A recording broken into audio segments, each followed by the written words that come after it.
Lentement mais sûrement, nos réserves pétrolières s'épuisent. Ingénieurs et scientifiques réfléchissent à d'autres moyens d'alimenter nos villes en énergie. Le soleil, la fusion nucléaire, le vent. Et des architectes trouvent des solutions innovantes pour les mettre en œuvre. Il a fallu 7 ans au roi Salomon pour construire son temple. En 7 ans, dans cette même région, le Moyen-Orient, c'est toute une ville qui va émerger du désert, une ville dédiée au développement durable. Elle comprendra un centre de recherche international sur les énergies renouvelables et son campus, des sites de production axés sur l'énergie solaire et 1500 entreprises employant 40 000 personnes. Elle fonctionnera à un niveau zéro d'émissions de CO2, rendra superflu l'usage de la voiture, produira sa propre électricité.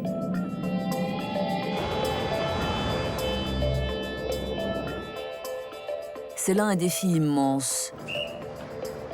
Et même un double défi, car cette ville nouvelle doit être écologique jusque dans sa construction. Neutralité carbone et zéro déchet sur le chantier.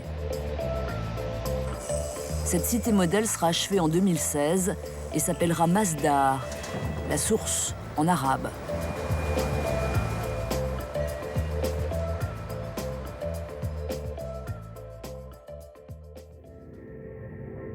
Abu Dhabi est le plus vaste des Émirats du Golfe Persique et le plus prospère. Dans les années 1950, ce n'était qu'un petit royaume en plein désert. Il est devenu une métropole richissime avec l'avènement du pétrole. Abu Dhabi posséderait 8% des réserves pétrolifères mondiales. Ses exportations de pétrole représentent aujourd'hui les 2/3 de son économie.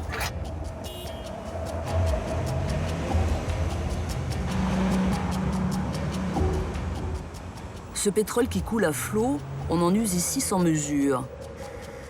Air conditionné en permanence, grosses voitures, dessalement de l'eau de mer gourmand en énergie.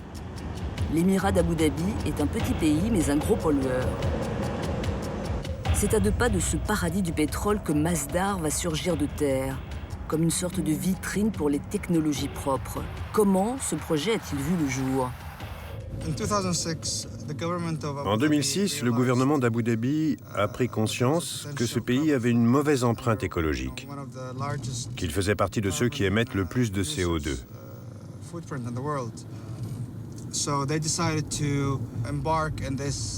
On a donc décidé d'agir pour passer d'une économie basée sur le pétrole et le gaz à une économie fondée sur des énergies renouvelables et des techniques innovantes. Le projet de Masdar est l'outil qui devrait nous aider à atteindre cet objectif. Sanad Ahmed est chargé de mettre en œuvre la phase 1 de la construction, le Masdar Institute of Science and Technology, un centre de recherche et d'enseignement dédié aux énergies renouvelables. Sur le campus de l'Institut, on se déplacera grâce au Personal Rapid Transit, de petits véhicules propulsés par l'électricité produite à Masdar. Le centre de recherche et son campus seront édifiés en 2 phases. La première, la phase 1A, prévoit la construction de 2 laboratoires de recherche et de 101 logements pour des étudiants de 3e cycle. Au rez-de-chaussée, une cantine, des salles de cours, des magasins et une chapelle. Le bâtiment phare du campus sera la bibliothèque avec sa coupole blanche. Édifier cette ville éco-efficace qui accueillera 45 000 habitants en 2016 est un pari d'autant plus difficile que le chantier lui-même doit répondre aux critères du développement durable. Et Sanad n'a que 18 mois pour mener à bien sa mission. Mark! Il a rendez-vous ce matin avec Mark Bugg pour voir comment avancent les fondations.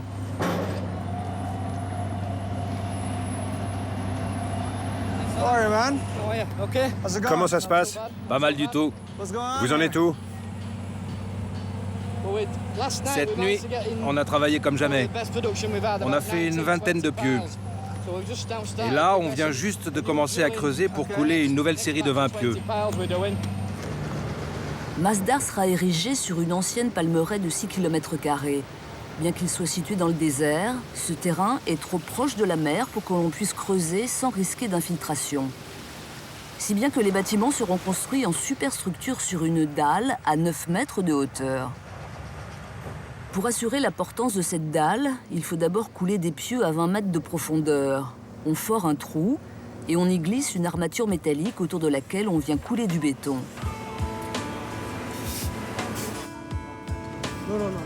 Pas n'importe quel béton d'ailleurs, puisque le chantier de Masdar doit utiliser autant que possible des matériaux propres. On estime que la production du ciment ordinaire à l'échelon de la planète est responsable de 5% des émissions de CO2. Mark Bugg et son équipe ont fait un compromis, moitié ciment ordinaire, moitié GGBS, un mélange de ciment et de scories de hauts fourneaux. Alors, ce mélange de béton, c'est bien du béton durable, du GGBS écologique à 60%. Donc, il est bien dans les normes requises pour une ville durable. Oui, c'est ça. Pour respecter le calendrier, Mark Bugg devra couler 12 pieux par jour pendant les 5 prochaines semaines. Vous en êtes à combien de pieux? Ça doit être le 138e. En moins de 10 jours. Exact. 138 pieux, excellent.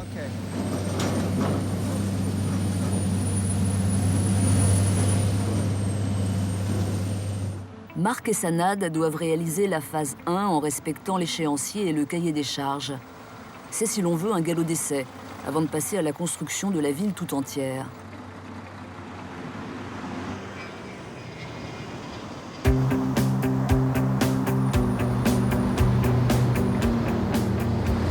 À Londres se trouve le siège du cabinet d'architecture et d'urbanisme Foster & Partners, qui a conçu les plans de toute la ville de Masdar et réalisé pour l'instant les maquettes de la première phase. Sanad et Mohamed Newara, un des concepteurs du projet de Masdar, ont rendez-vous chez Foster & Partners avec 2 architectes.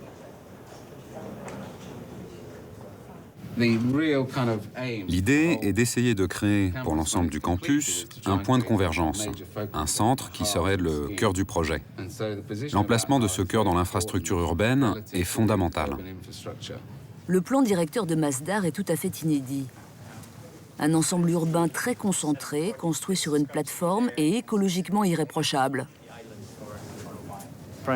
On a ici l'une des clés du concept général de Masdar. L'ensemble très étudié de ruelles étroites donnant sur des patios. Ainsi, on dégage de l'espace. L'architecture d'Abu Dhabi s'inspire des villes américaines. Grandes avenues, baies vitrées, esplanades. Une aberration sous un tel climat en termes de consommation énergétique. Traditionnellement, dans les villes du Moyen-Orient, on privilégie les ruelles ombragées, les tours à vent, les cours intérieures. Les architectes britanniques se sont en quelque sorte réapproprié le schéma de la Médina qui permet de tirer parti des variations thermiques naturelles. Le climat désertique d'Abu Dhabi se caractérise par des écarts thermiques de 8 à 10 degrés entre le jour et la nuit. À Masdar, on va exploiter ce phénomène. Sous les arcades, les zones ombragées, murs et plafonds, sont faits d'un béton très dense. La nuit, ces parois se refroidissent et dans la journée, leur température initiale étant inférieure à celle de l'air ambiant, elles absorbent les calories de l'atmosphère. Pour rafraîchir les rues et les espaces publics, on érigera une tour à vent utilisant la circulation naturelle de l'air. Des capteurs détectent la direction du vent et ouvrent des bouches d'aération. Les flux d'air frais y descendent par la seule différence de pression. La quasi-totalité des besoins énergétiques de Masdar seront assurés par des panneaux solaires qui recouvriront 80% des toits du centre de recherche. C'est à dessein que les panneaux débordent des toitures au-dessus des rues, pour ombrager celles-ci, mais aussi pour que les habitants sachent d'où provient cette énergie. Mais le choix des panneaux sur le toit ne fait pas l'unanimité. Je me demande si c'est indispensable de poser des panneaux photovoltaïques sur un aussi joli toit. Il est vraiment beau ce toit, avec sa forme de coquille assez emblématique. Et on le recouvrirait avec ces panneaux? Si on ne le fait pas, on laisse passer une opportunité. Une opportunité de poser des panneaux. Oui. En termes de superficie, s'il y a ne serait-ce qu'1 cm² de toit sans panneaux solaires, moi, je suis un homme mort. À mon avis, il faut revoir ça. Ce sera hideux, franchement. Ça va faire un très vilain patchwork si on recouvre ce toit de panneaux. Kevin a raison. On doit éviter que ce soit laid. Donc il faut choisir la technologie et les matériaux adéquats pour le toit en alliant l'efficacité à la beauté, puisque le but est de faire quelque chose d'emblématique. Oui, ce sera le bâtiment emblématique de la phase 1A.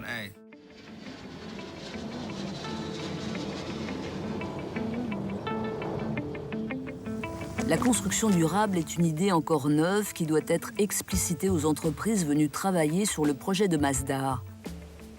C'est le rôle de Meg Sideroff et Lloyd Clark. Donc, pourquoi un projet vert? C'est le sujet d'aujourd'hui. Neutre en CO2, Mohamed, vous savez ce que ça veut dire? Non, c'est normal. Neutre en CO2 est un terme un peu vague, sur lequel les spécialistes eux-mêmes ne sont pas très au clair. Ce que nous voulons, c'est réduire l'énergie utilisée pour construire des bâtiments, employer des matériaux propres et faire en sorte que ces bâtiments fonctionnent en émettant le moins de CO2 possible. C'est comme ça qu'on aura un bilan carbone neutre.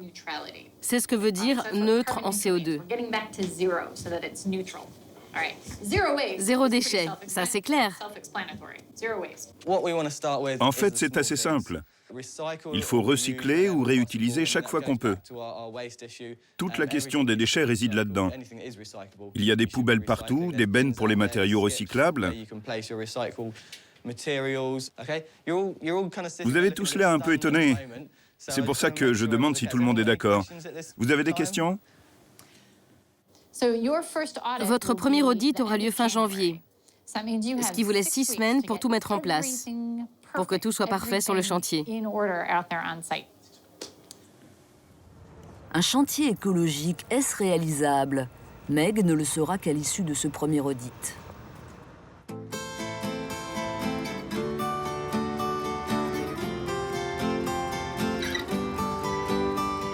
La première grue télescopique de Masdar vient d'être montée.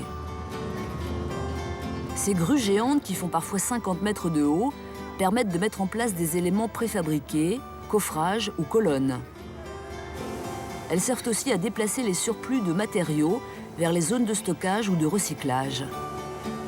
Avant d'installer les grues, les ingénieurs font un plan précis de leurs rayons d'action et calculent où les positionner pour couvrir entièrement le chantier. Il faudra 5 de ces grues pour la seule réalisation du centre de recherche et de son campus.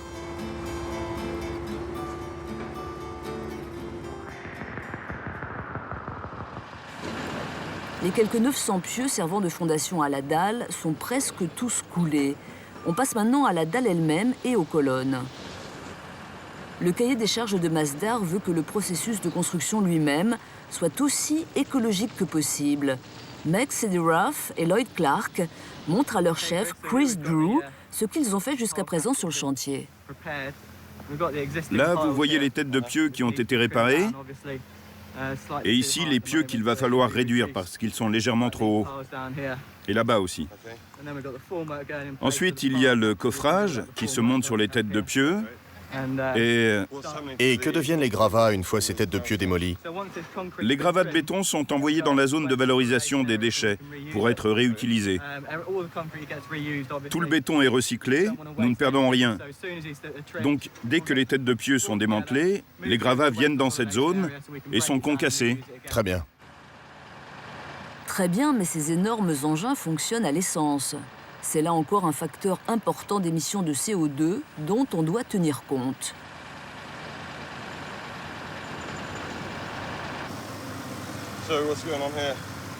Et dites-moi un peu ce qu'on fait pour améliorer les émissions de CO2 sur ces engins. Le biodiesel ou les hybrides biodiesel électricité, on en est où? Pour le moment, c'est du diesel normal. Mais l'année prochaine, on devrait avoir du biocarburant 5%. 5%? Mais il y a des machines plus récentes qui doivent faire mieux que ça, vous croyez pas? Bien sûr, mais le 5% a l'avantage de convenir à tous les engins qui travaillent sur le chantier. Très juste. On pourrait donc amener du biocarburant pur et faire le mélange sur place pour que tous les engins fonctionnent aux 5%, voire mieux si c'est possible pour certains d'entre eux. On regarde aussi du côté des nouvelles technologies et on discute avec d'autres fournisseurs. Au lieu des vieux engins au diesel, on va trouver pour ici des systèmes plus écologiques. On a spécifié, je crois, que tous les engins du chantier devaient être conformes aux normes européennes d'émission Euro 4. Oui. C'est pas le cas de celui-ci. Mais c'est un engin de location, non? Oui, c'est provisoire. Tous les nouveaux engins qui arrivent maintenant sur le chantier sont conformes aux normes Euro 4 et sont aussi récents que possible. Très bien. Très bien. Ça devrait s'améliorer.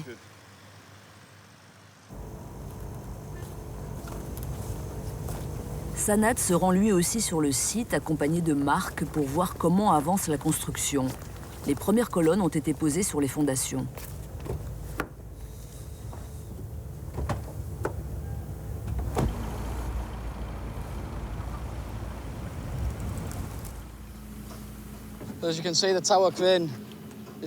Comme vous voyez, la première grue télescopique est montée.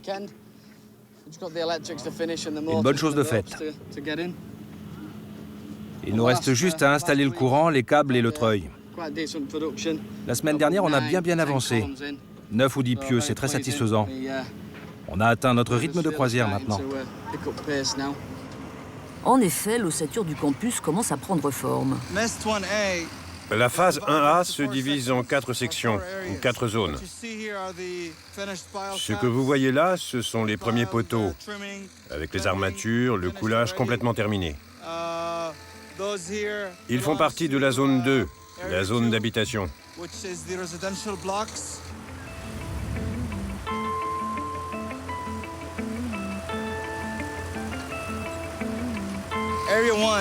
La zone 1, ce sont les labos et les salles de cours. On voit ici la première série de colonnes de la zone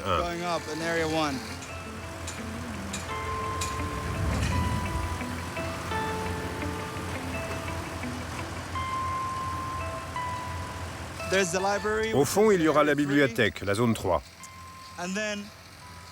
Et dans cette direction, là où on voit les grues, c'est la zone 4 qui constitue le reste de la plateforme avec tout ce qui est au niveau de la rue.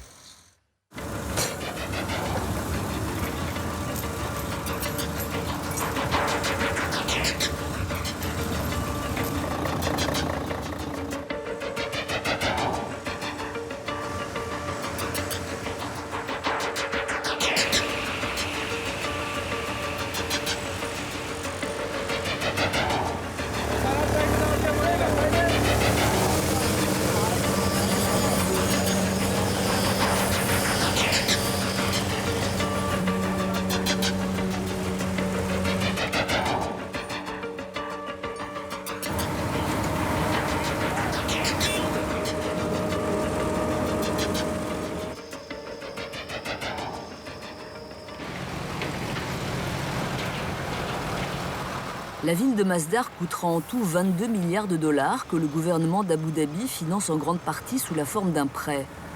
Il faut donc qu'elle soit non seulement écologique, mais rentable. D'où le zèle avec lequel Sanad contrôle les budgets. Vous pourrez m'envoyer ça par email? Bien sûr.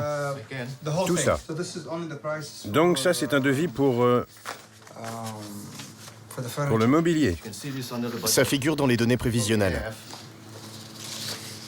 Devis numéro 2, avec les coûts de fabrication.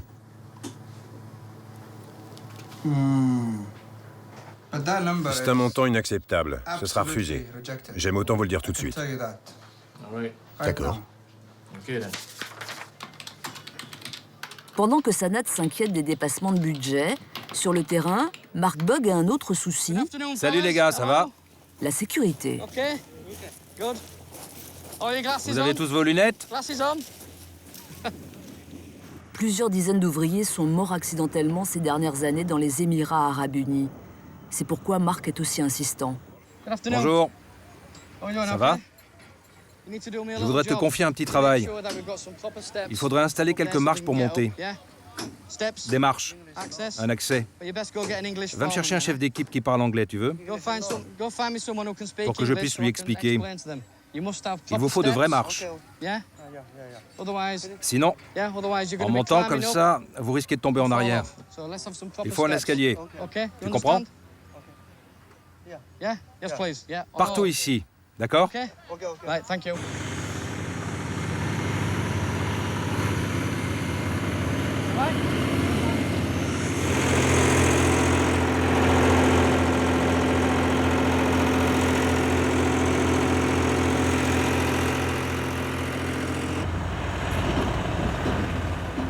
Mark est chef de chantier depuis 29 ans. C'est son premier poste au Moyen-Orient, où il est parfois difficile d'imposer les normes de sécurité rigoureuses auxquelles il est habitué.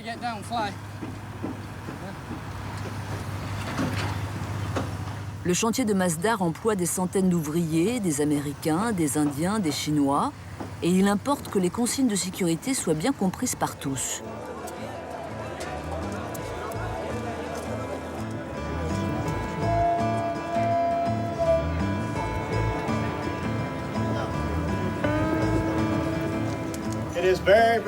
C'est crucial pour nous que vous travailliez en toute sécurité sur ce chantier et que vous en repartiez sains et saufs.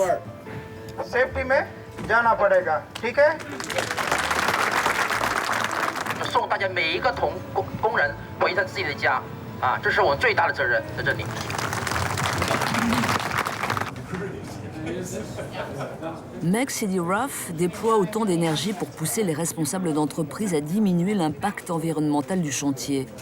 Le délai de 6 semaines qu'elle leur avait octroyé étant écoulé, elle procède aujourd'hui à l'audit de la société Himhing. L'iPhone y est responsable des questions d'environnement. Premier point à vérifier, le type de matériaux utilisés. Ça, c'est du contreplaqué chinois. Vous voyez, il n'est pas bien assemblé. On ne pourra pas l'utiliser plusieurs fois. Je vois. Alors que celui-ci est bon, il est très solide. Alors vous en avez parlé à celui qui s'occupe de l'approvisionnement? Vous leur avez bien dit de se procurer des matériaux de qualité, écologiques et conformes aux normes ISO? Vous avez mentionné tout cela? Oui, on l'a précisé par email aux responsables des approvisionnements et à la direction ici. Quand ils choisissent du matériel, surtout du bois, il faut qu'il provienne de sources écologiques. On leur donne une liste des pays qui pratiquent une exploitation forestière correcte. C'est ça, la France, la Finlande, la Suède.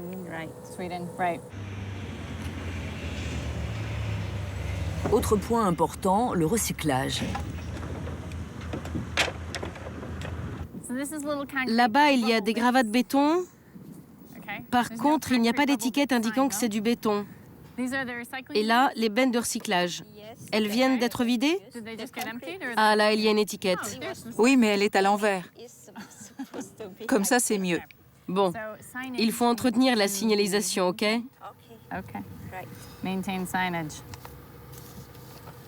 Point suivant sur la liste, les déchets dangereux.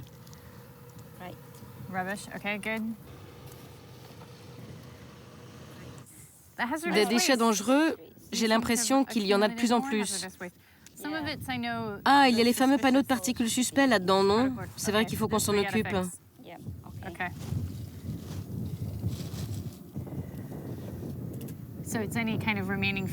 Oui, là, on a tous les restes de fuel, d'huile, tout ce qui ne doit pas pénétrer dans le sol. Les restes de peinture, on doit s'en débarrasser comme il faut. Tout ce qui est huile, peinture, diluant. Les diluants, oui. On les met dans des sacs renforcés et on les sort d'ici. Pareil pour les gants souillés. Oui, pareil.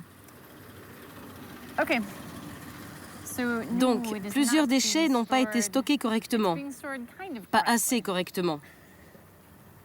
Je vous mets 1. Pour chaque point de sa liste, Meg donne une note à l'entreprise et calcule informatiquement son empreinte écologique. Alors la société Himhing aura-t-elle une bonne note globale? Asseyez-vous. Alors, disons que dans l'ensemble, sur le site, les choses sont faites comme il faut, mais je mets quelques réserves pour la zone des déchets. En tout cas, tout est bien trié, vous avez compris ce qu'il fallait faire, les ouvriers du chantier l'ont compris aussi, et ça, c'est très bien. Soulagé, hein? Alors continuez comme ça, continuez à faire du bon boulot. Oui, on va faire encore mieux. Voilà, très bien. Et le mois prochain, on sera encore plus sévère.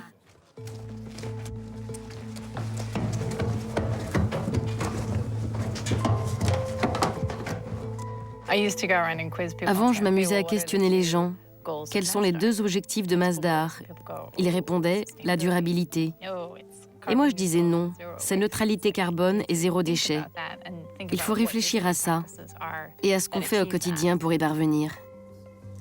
Est-ce que je passe mon temps à harceler les gens? Non, ce n'est pas dans mon tempérament, mais ils savent que je les observe et que s'ils font quelque chose de travers, je vais venir les trouver, toute contrite. Ils auront mauvaise conscience et me diront qu'ils n'ont pas eu le temps. Il y a des jours où j'en ai marre. C'est pareil pour les gens qui contrôlent le planning. Je suis sûre qu'il y a des jours où ils envoient tout balader en se disant « on n'aura jamais fini à temps ». Moi, il m'arrive aussi de me dire « la durabilité, on n'y arrivera jamais ».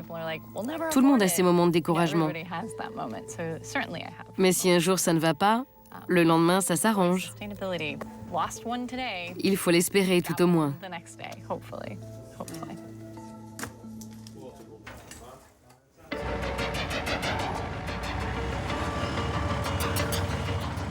Avec des budgets et des délais très serrés, Meg est obligée parfois de faire des compromis.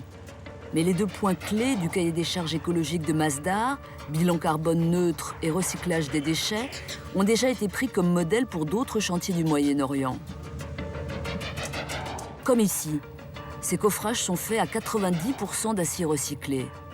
L'acier présente l'avantage de pouvoir être indéfiniment recyclé sans perdre ses propriétés. En utilisant cet acier à Masdar, on réduit nettement l'impact écologique du chantier.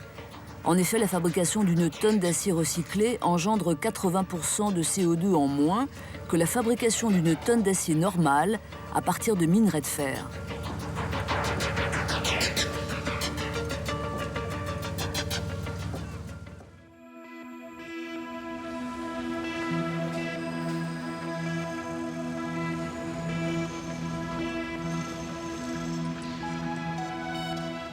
À Abu Dhabi, la température varie entre 21 degrés l'hiver et plus de 40 degrés à l'ombre l'été. L'atmosphère est en outre très humide, ce qui rend la chaleur encore plus étouffante.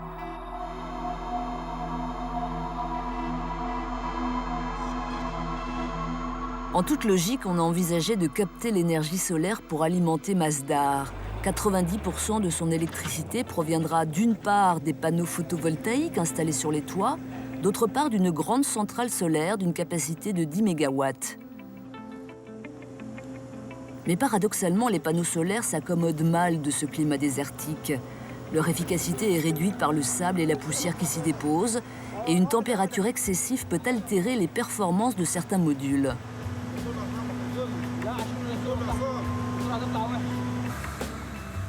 Samir Abou Zaïd installe à l'essai différents panneaux afin de choisir les plus performants.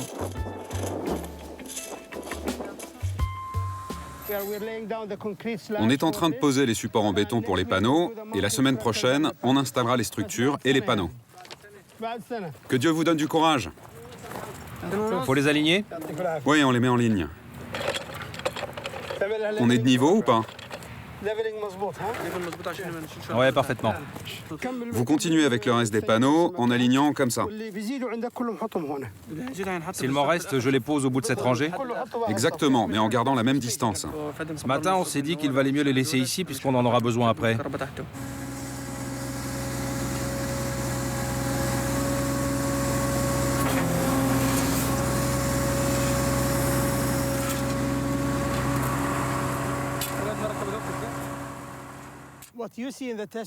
Dans cette centrale expérimentale, il y a 40 panneaux qui viennent de 33 fabricants différents, de pays aussi divers que les États-Unis, la Norvège, l'Espagne, le Japon, la Chine et Taïwan, la France, l'Italie.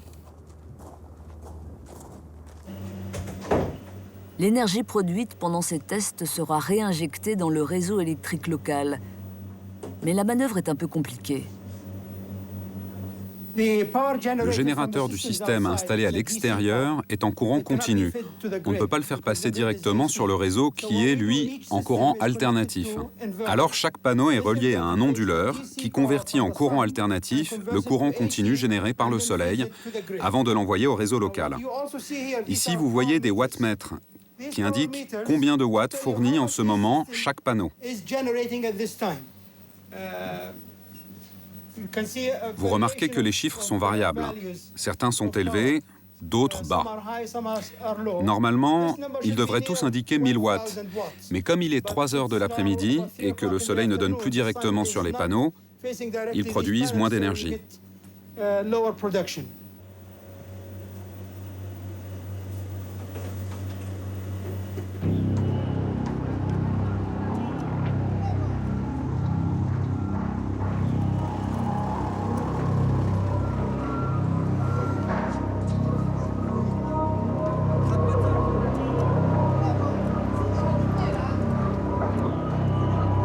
Il faut pour respecter les délais que le chantier tourne 24 heures sur 24 et 7 jours sur 7 avec des équipes qui se relaient.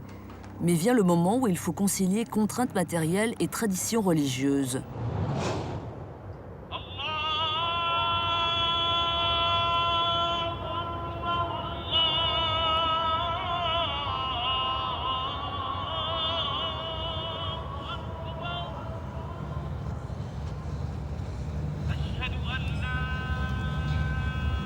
Bon nombre des ouvriers de Masdar sont musulmans et observent le jeûne du Ramadan. Ils peuvent continuer à travailler, mais sans manger du lever au coucher du soleil. Et sans boire, même à midi, par 40 degrés.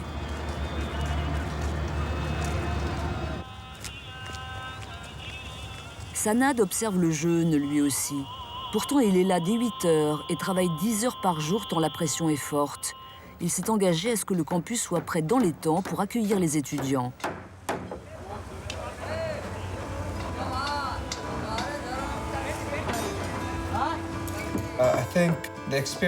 C'est une bonne expérience de jeûner toute la journée, je trouve. Ça me rend plus fort. Quand je suis sur le terrain, accablé de chaleur, en train d'observer ce travail sous différents angles de vue, de regarder ces ouvriers qui passent des heures sous le soleil, je me sens comme eux. Je participe sans boire et sans manger.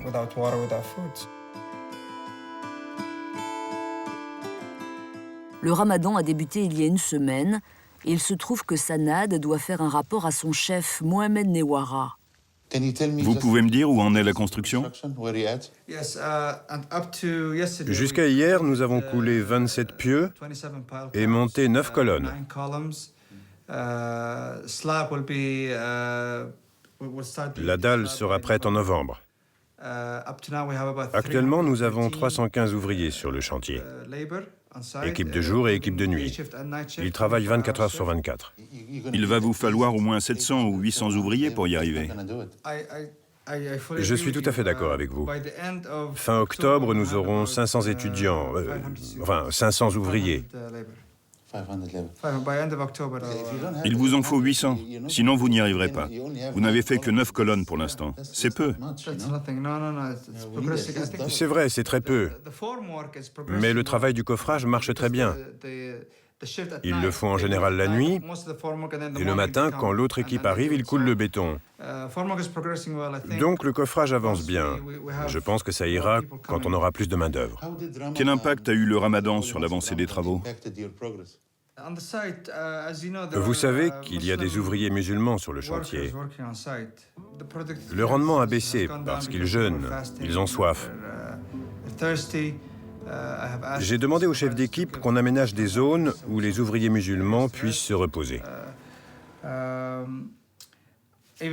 Moi-même, je suis moins efficace. Vous savez, on a soif tout le temps, il fait chaud, je suis dehors dans la chaleur, je rentre, je transpire. Donc c'est un peu difficile.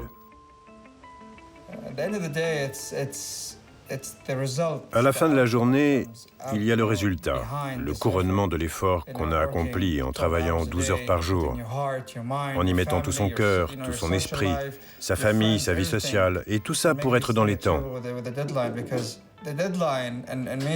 Faire le centre de recherche et le campus dans les délais, ce sera notre plus belle récompense à la fin.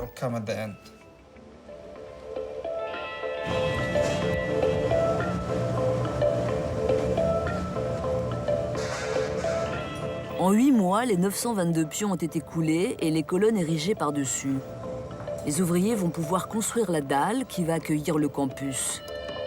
Sous cette dalle, il y aura les circuits électriques, les systèmes de refroidissement et le Personal Rapid Transit. Au-dessus, la bibliothèque, les laboratoires, les appartements, les commerces. Près d'1 millier d'ouvriers travaillent pour l'instant à Masdar en équipe de jour et de nuit. La réalisation de la phase 1A étant déjà bien avancée, l'équipe de nuit a commencé à travailler sur la phase 1B. La construction d'un local pour une association d'étudiants, d'une salle de gym et d'une piscine découverte.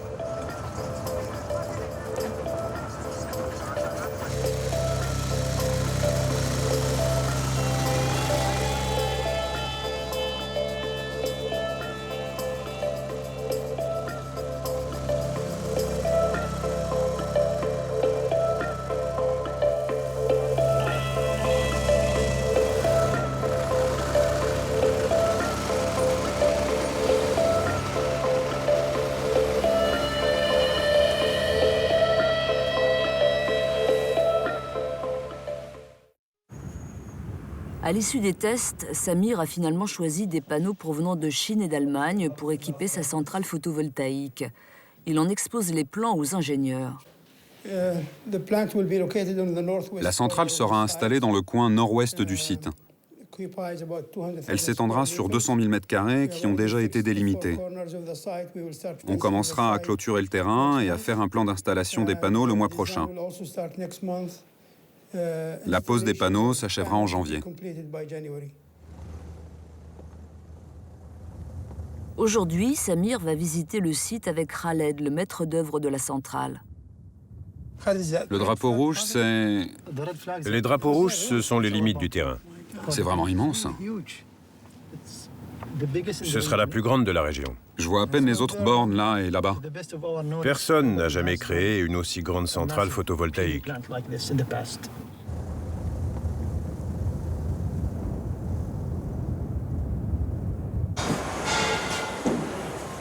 Malgré les efforts de Sanad et de toutes les équipes, la construction de la phase 1A est en retard de quelques mois, notamment à cause de certains critères concernant le développement durable, comme les isolations thermiques essentielles pour l'éco-efficacité de Masdar. Notre pari le plus important, c'est le respect du cahier des charges des laboratoires. Il faut que nous soyons certains d'atteindre les objectifs d'efficacité énergétique. Pour les façades des laboratoires et des immeubles d'habitation, nous essayons d'obtenir un certain coefficient d'isolation pour la performance énergétique. Les façades des bâtiments doivent être parfaitement isolées pour absorber le moins de chaleur possible. Sous ces climats très chauds, on dépense énormément d'énergie pour rafraîchir l'intérieur des bâtiments. Si l'on veut que Masdar soit une ville neutre en CO2, il faut qu'elle présente la meilleure performance énergétique possible. Dans les laboratoires équipés en matériel fragile, la température doit impérativement être constante. Voici ce que les designers de Foster & Partners ont imaginé. La première couche de la façade, transparente mais très résistante, est faite d'un produit proche du téflon qui empêche le sable et la poussière d'y adhérer. Le panneau suivant est une zone tampon thermique.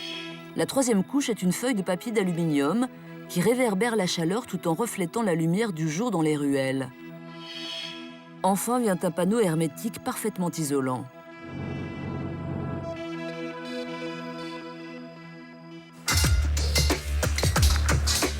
Les architectes londoniens ont demandé que soit construite une maquette pour s'assurer que cette idée novatrice s'avère aussi intéressante qu'ils l'imaginent, tant du point de vue énergétique qu'esthétique. Sur le chantier, une équipe travaille depuis plusieurs jours à cette maquette grandeur nature. Un immeuble d'habitation avec sa façade, dont la conception est similaire à celle des laboratoires. Elle est tout juste terminée quand arrivent de Londres les responsables du cabinet de design et d'architecture Foster & Partners.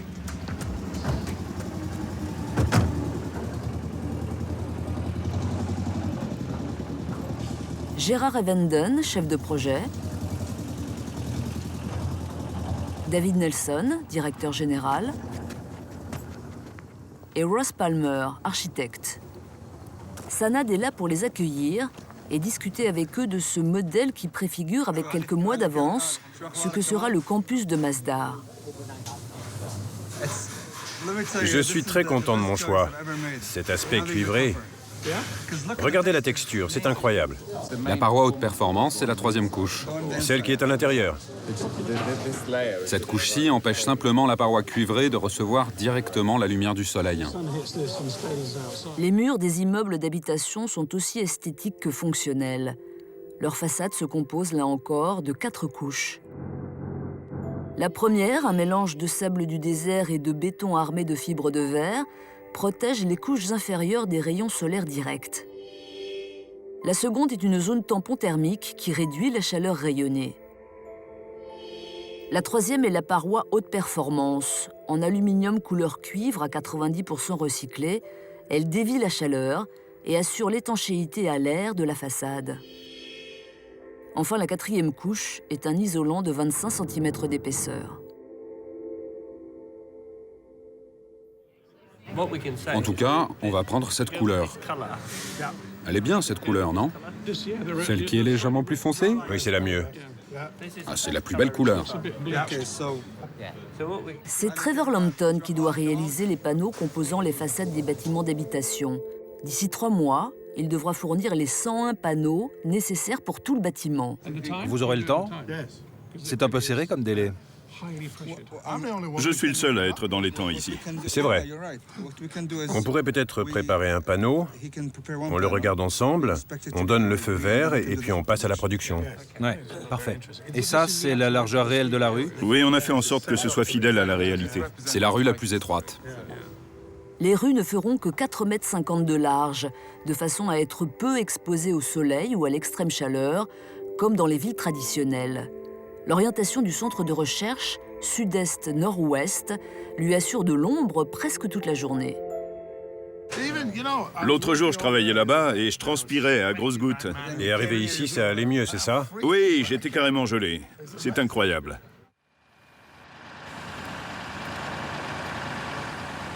Six mois plus tard, les panneaux des façades sortent de l'usine. Trevor est dans les temps, comme promis.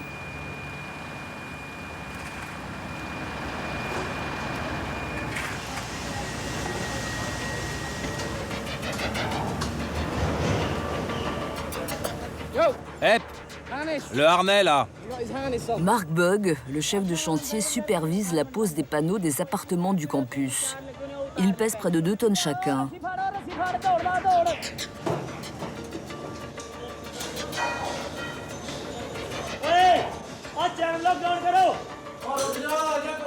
Tout le monde est sur les nerfs.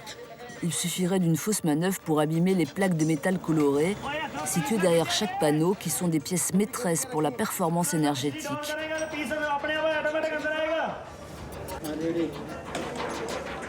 L'opération de pose est délicate, mais le résultat est là. Des appartements bien isolés de la chaleur, grâce à une façade qui évoque les moucharabiés de l'architecture arabe traditionnelle.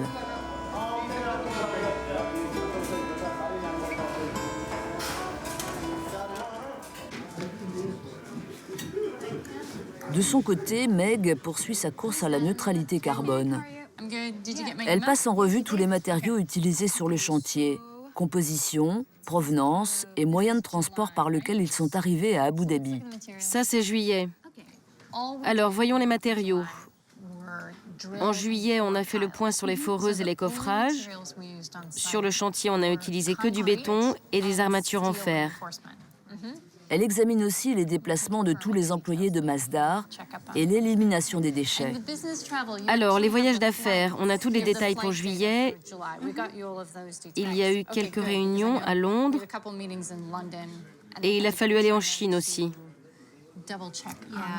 Comme ça, on peut facilement mesurer l'empreinte carbone de chaque voyage. Exactement. Alors, le dernier. Oui, les déchets. Les seuls qui aient quitté le site sont les eaux usées, les déchets toxiques et les déchets alimentaires, pour éviter d'attirer les rats. Tous ces chiffres traités mois par mois révèlent le bilan carbone du chantier, indiquant à Meg quelle est l'empreinte écologique des bâtiments de la phase 1 pendant leur construction. Ça nous fait un total de 63,9 tonnes de carbone. 63,9, d'accord.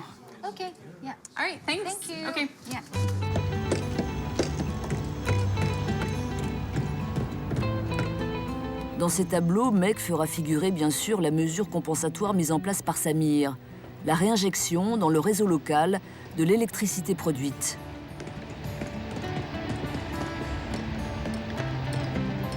L'aménagement d'une centrale solaire est déjà en soi une belle réalisation.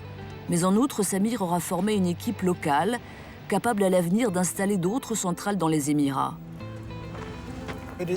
Elle est gigantesque. C'est la première centrale solaire de ce type dans tout le Moyen-Orient. La première ferme photovoltaïque. Non seulement nous fournirons de l'électricité à la ville, mais l'un des objectifs de cette centrale est de créer le savoir-faire dans ce domaine à Abu Dhabi. C'est mon invention et j'en suis fier. C'est moi qui suis à l'initiative de ce projet et je vais le voir se réaliser. Dieu nous a donné tellement de ressources à exploiter. Il nous faut simplement faire marcher notre cerveau pour utiliser ce que Dieu a mis à notre disposition. Et c'est ce que nous faisons ici. Ça a été long, mais mieux vaut tard que jamais. C'est un investissement pour l'avenir.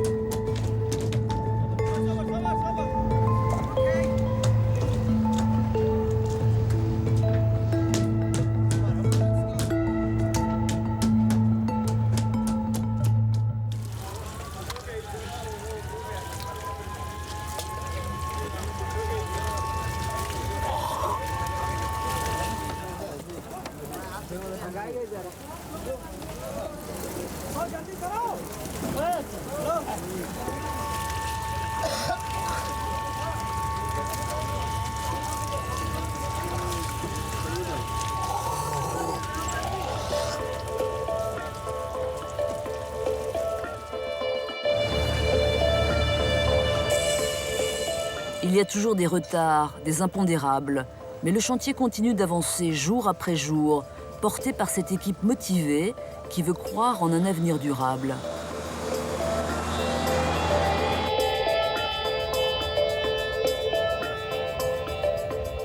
De ce désert, Sanad, Marc et les ouvriers auront fait sortir en 18 mois 2 laboratoires de recherche sur les énergies renouvelables, 101 appartements pour des étudiants de 3e cycle de toute nationalité et une version moderne de la traditionnelle Tour des Vents.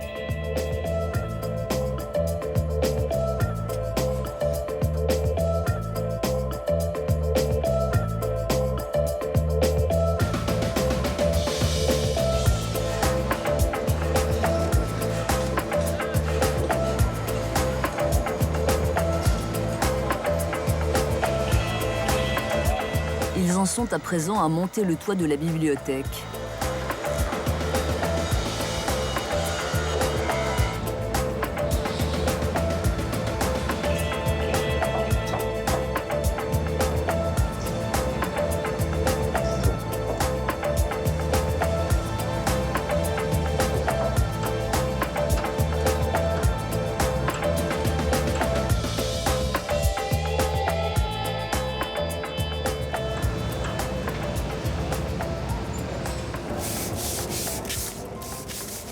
Dans quelques mois, une fois les finitions terminées, l'Institut de sciences et de technologie ouvrira ses portes aux premiers étudiants.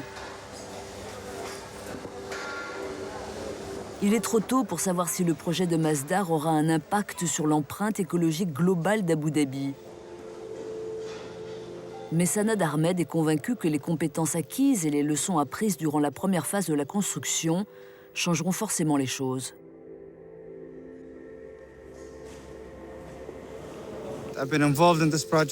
Je suis impliqué dans ce projet depuis le tout début.